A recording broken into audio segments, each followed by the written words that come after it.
हिकु नज़र टेक्टोनिक प्लेटन ते। असां ज़मीन जे जंहिं हिस्से ते रहंदा आहियूं उनखे करस्ट ज़मीनी तह चइबो आहे, जेका ज़ाहिरी तौर माठ ऐं सिधो नज़र अचण वारो ज़मीनी करस्ट तह हक़ीक़तन नंढनि नंढनि हिस्सनि में अलॻि अलॻि थियल आहे ऐं उन में हर उन हिस्से खे हिकु वॾी टेक्टोनिक प्लेट चइबो आहे। करस्ट तह अंदाज़न 24 नंढनि वॾियुनि प्लेटनि में टुटल आहे। उन्हनि मां 7 वॾियूं 6 विचोलियूं जॾहिं त 12 खनि प्लेटूं नंढियूं आहिनि। वॾियूं प्लेटूं छा आहिनि उहो ॼाणण खां पहिरियां ज़मीन जी बनावट खे सम्झणु ज़रूरी आहे।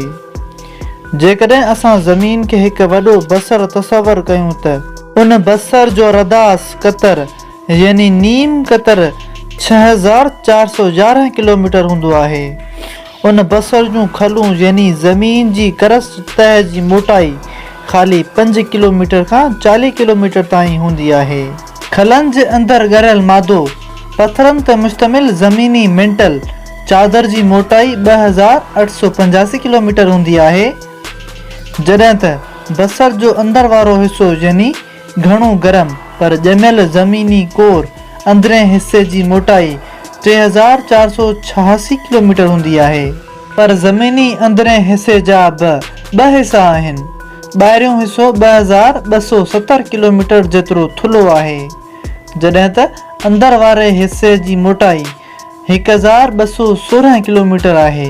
करस्ट ज़मीनी तह ऐं उन जे हेठां मौजूदु मेंटल चादर जो सभ खां ॿाहिरि वारो हिसो हिक ॿिए सां मिली करे कंहिं पकी तह रिगिड लेयर जीअं अमल कंदा आहिनि ऐं उन्हनि खे हर हंधि ते लिथोस्फीयर यानी पथरीली किरह चयो वेंदो आहे, जंहिंजी मोटाई 300 किलोमीटर खां 400 किलोमीटर ताईं हूंदी आहे।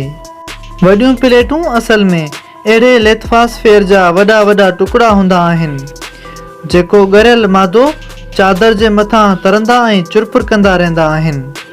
पर वॾियुनि प्लेटनि में हरकत करण या चुरण जी रफ़्तार घणी सुस्त हूंदी आहे।